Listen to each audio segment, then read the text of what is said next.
رسول اللہ حضرت علامہ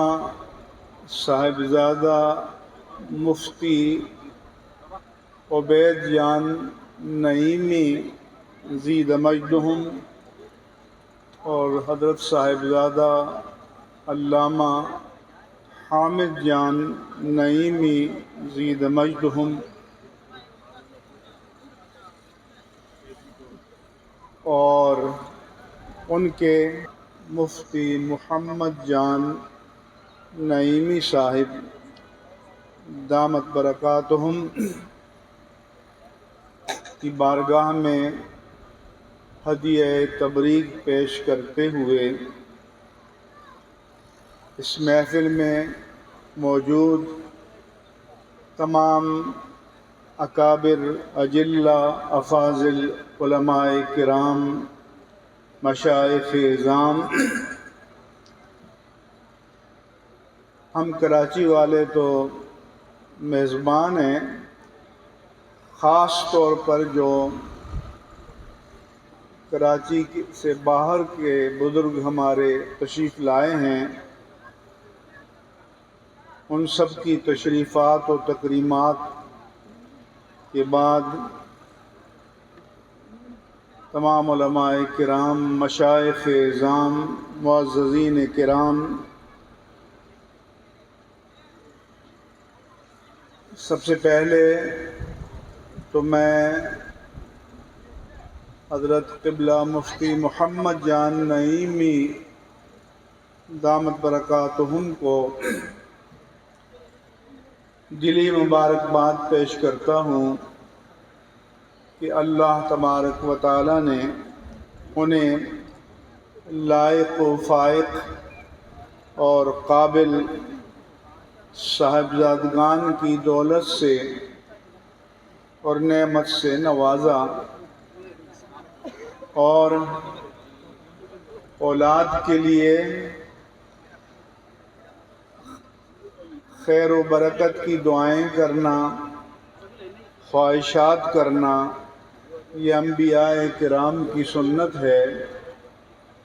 جب اللہ تبارک و تعالی نے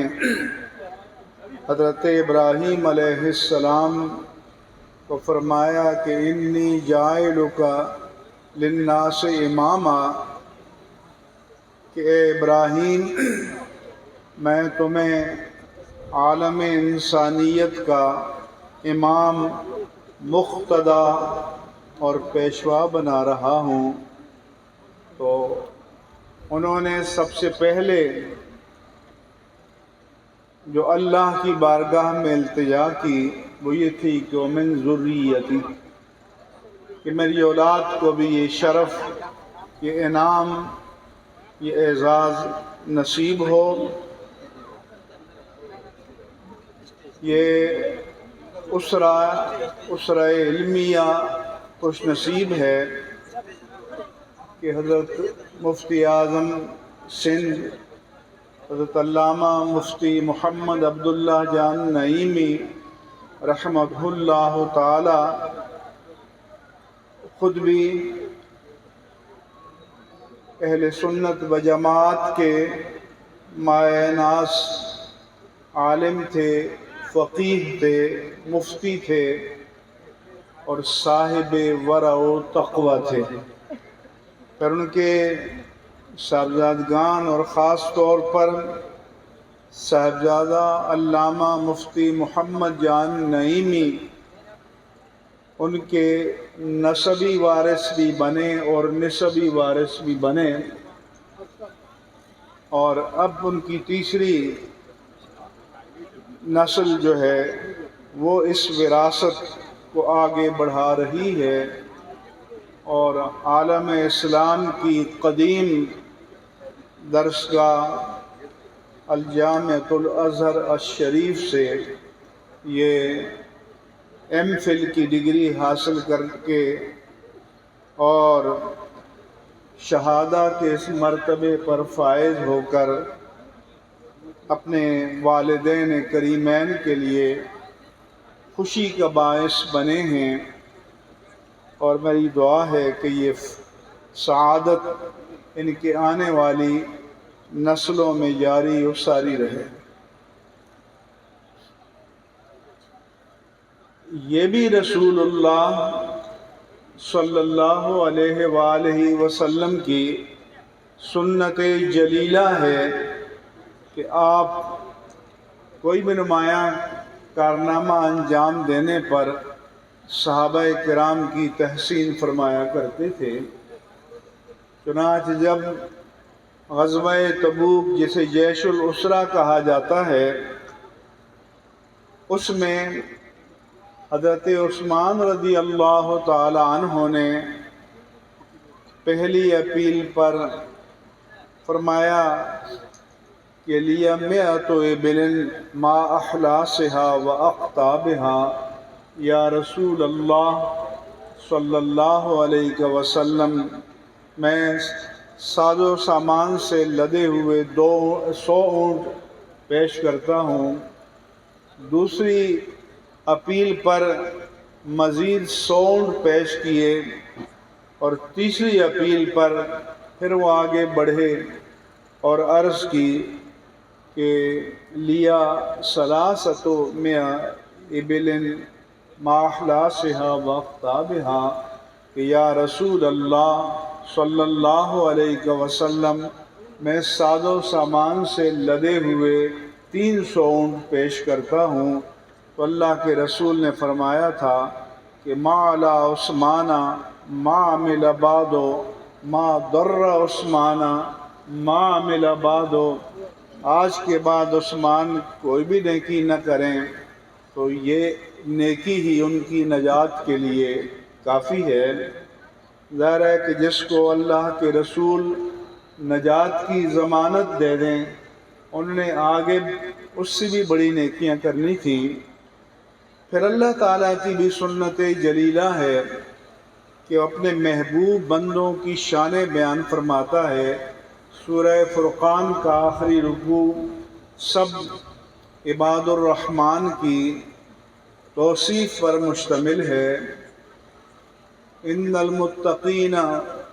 فی ظلال وعیون کا پورا رکوع متقین کی صفات پر مشتمل ہے، اور بھی قرآن ہے۔ اور اللہ کے رسول نے فرمایا کہ ان من عباد اللہ ما ہم بانبیاء ولا شہداء یغبط بهم النبیون والشہداء، کہ اللہ کے بعض بندے جو نہ نبی ہیں اور نہ شہید، لیکن نبی اور شہید ان پر غبطہ کرتے ہیں۔ غبطہ کے معنی تو عام طور پر رشک کے کیے جاتے ہیں، لیکن یہاں پر تحسین کے، اپریسیشن کے، داد دینے کے، حوصلہ افزائی کرنے کے ہیں، اور ہم سب ان کی حوصلہ افزائی کے لیے، تحسین کے لیے، تشریف کے لیے اور تکریم کے لیے یہاں جمع ہیں۔ ہم نے ان جیسا کارنامہ تو انجام نہیں دیا، مگر شیلڈ ملتی رہی۔ آج یہاں پر ایک امتیازی بات یہ ہوئی کہ شیلڈ کے ساتھ پلاٹ بھی مل رہے ہیں۔ تو اب اگر پلاٹ کوئی ڈیفنس کی فائلیں بھی ہوں تو پھر میں مفتی الیاس رضوی اشرفی صاحب، مولانا گورمانی، تو ہم بھی مفتی محمد جہاں سے پرچی لے کر کہیں جائیں، داخلہ لیں۔ تو اس لیے جن صاحب نے پلاٹ دینے کی سنت جاری کی ہے علماء کو، تو میں ان کے لیے بھی دعا کرتا ہوں کہ اللہ تعالیٰ ان کے کاروبار میں مزید برکتیں عطا فرمائے، اور مفتی صاحب تمام برکات کا رخ اپنی طرف ہی نہ رکھیں، کچھ اور مساکین کو بھی اس سے فیضیاب فرمائیں۔ میں آخر میں ایک بار پھر قبلہ مفتی صاحب کو، ان کے صاحبزادگان کو، پورے اس نعیمی خاندان کو اس اعزاز پر قلبی مبارکباد پیش کرتا ہوں۔ ان کی مزید ترقی کے لیے،